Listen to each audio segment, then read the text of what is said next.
Hello everyone, it is Marc Berman from TV Media Insights. It is Monday, February 11th. I would like to welcome you back to our daily videocast. As you can see, I survived the blizzard on the East Coast this past weekend. My area got about 13 inches, which was not the worst, because further out east, there was about 2 feet of snow. There was a lot of shoveling, a lot of white stuff, but a lot of it's going away today because there will be a lot of rain here.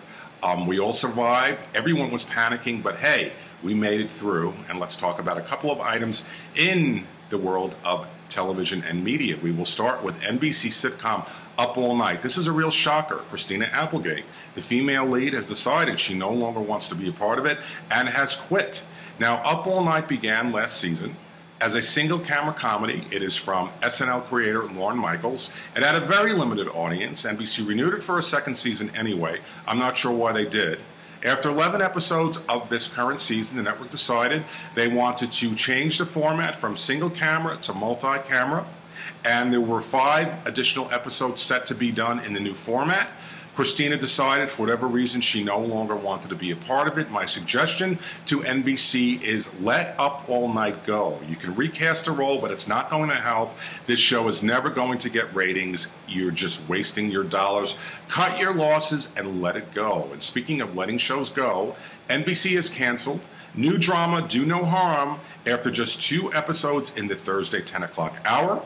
Last Thursday, it tumbled to a record low 2.2 million viewers and a 0.7 rating among adults 18 to 49 in the time period. The network will fill the hour temporarily with encore telecasts of Law & Order SVU, and in contention to fill the hour this spring is upcoming drama Hannibal. If I was NBC, actually, I would put in repeats of Chicago Fire, which is a much younger show. It's hotter than SVU, and it could certainly use more eyeballs. It can't hurt, correct? Anyway, we'll see what happens. But again, in contention to fill the hour is Hannibal. Now let's head over to CBS. They are busy staffing up the proposed spinoff from NCIS Los Angeles. Joining John Corbett will be Kim Raver from Grey's Anatomy and Scott Grimes from ER. The proposed spinoff will air as a 2-episode, 2-part backdoor pilot on NCIS Los Angeles on March 19th and March 26th. And let's talk honestly. We all know this is going to get big ratings. We know it's going to end up a series, and it will probably do very well on CBS. It does not mean, however, that this is a show that the critics are going to consider creative, because they don't talk about NCIS, they don't talk about NCIS Los Angeles, and they certainly won't talk about this, but it doesn't matter. People will watch it. Now let's head over to Discovery.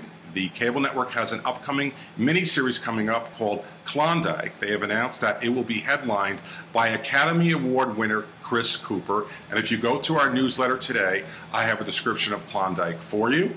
In the weekend box office, based on data from Rent-Track ending yesterday, topping the U.S. gross was Identity Thief with Jason Bateman and Red Hot Melissa McCarthy with 36.6 million viewers. So despite the fact that there was a blizzard here, people still went to the movies. Now let's head to Today in TV history for a couple of items.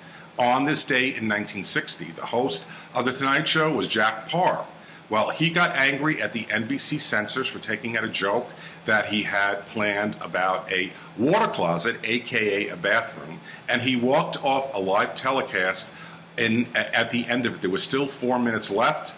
And ultimately, he did not come back for about a month. He did ultimately return. He stayed for another 2 years, and then in 1962, Johnny Carson took over as host of The Tonight Show and stayed there for almost 30 years. And finally, on this day in 1971 was the 100th episode of crime drama Ironside with Raymond Burr, and as I reported last week, there is a new project in development for a new version of Ironside with Blair Underwood. As we see over and over again, old shows never really officially die, they just come back in another format with somebody else.